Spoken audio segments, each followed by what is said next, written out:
Everyone, welcome back to my channel. This is Prepping by Faith, and today I'm going to show you guys how to make another SHTF recipe. I think it would be really good. It's called tuna patties, and what I have here is I have 5 cans of tuna fish. I like the solid white albacore by Bumblebee. You want to drain it really well, and then we're going to take this and put it into a big bowl. So I'm going to get all of these in there real quick. And then the next thing that we're going to add is going to be some crackers. So I took about 3/4 of a sleeve of crackers, and then I crushed them really well. I just kind of put them inside of a quart-sized Ziploc bag, and then I just kind of beat them with a meat mallet. You guys can crush them however you like.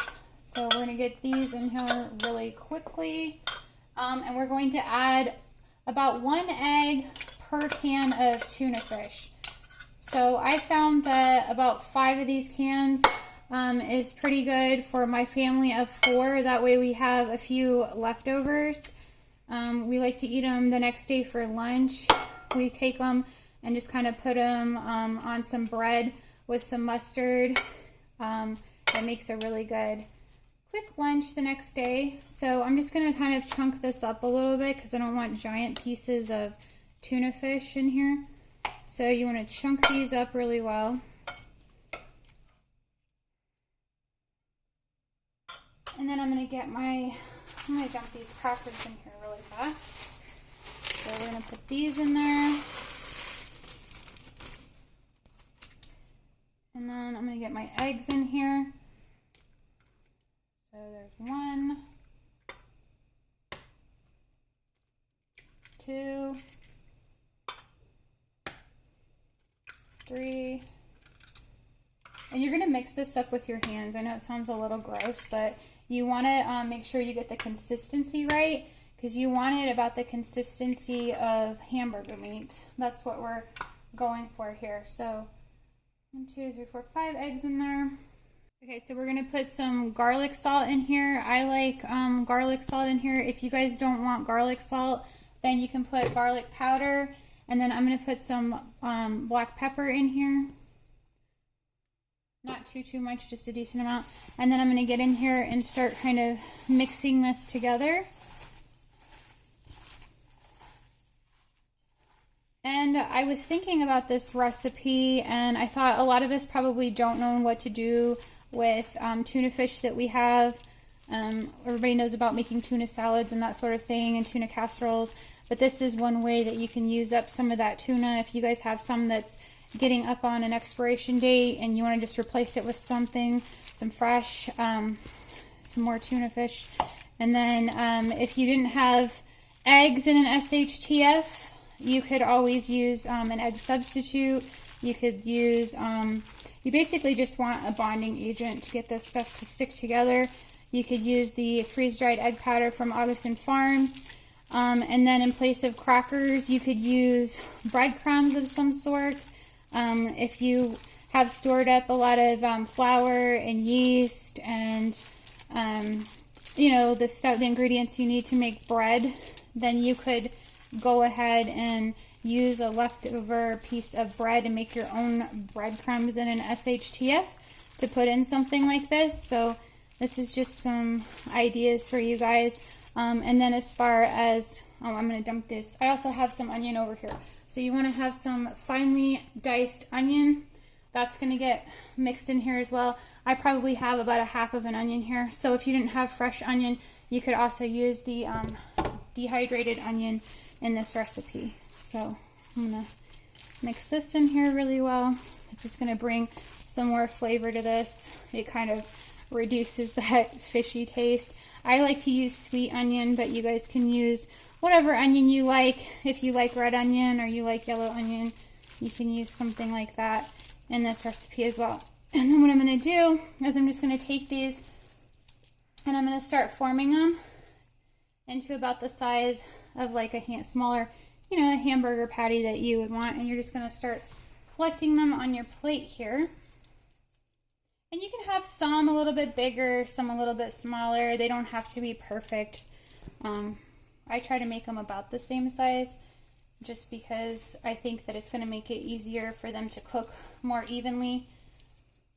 So I'm just going to finish these and then I will show you what to do with the rest of this. Okay, so I'm taking lots of breaks to wash my hands. That's just kind of how I do things. So I'm just trying to kind of bond some of these back together a little bit.